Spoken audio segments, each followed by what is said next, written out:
Va in archivio la 17ª edizione del Memorial Romano Renzi di basket e 12° trofeo Don Nando Negri. Nella certezza di incarnare lo spirito delle due figure ricordate attraverso il torneo, gli organizzatori del Villaggio Basket non hanno stilato una classifica, benché la finale tra Villaggio e Red Basket abbia destato l'ammirazione del pubblico presente.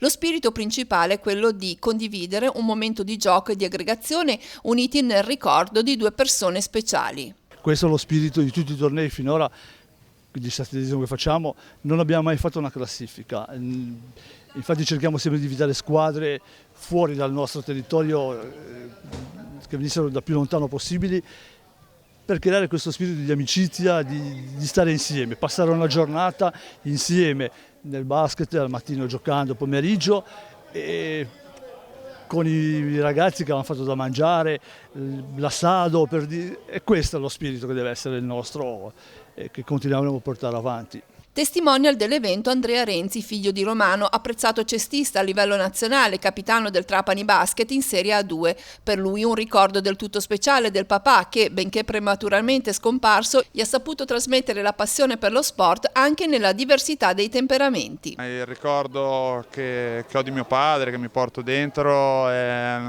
vive insomma con mia madre, con mia nonna, con tutti quelli che l'hanno conosciuto bene, ma anche con quello che mi ha insegnato negli 11 anni che siamo stati insieme, ed è insomma di andare fieri di quello che si sta facendo e di continuare a lavorare per cercare di mantenersi ai livelli che si è raggiunto. Credo che questo sia il consiglio principale e le memorie che mi posso ricordare da mio padre. Ecco.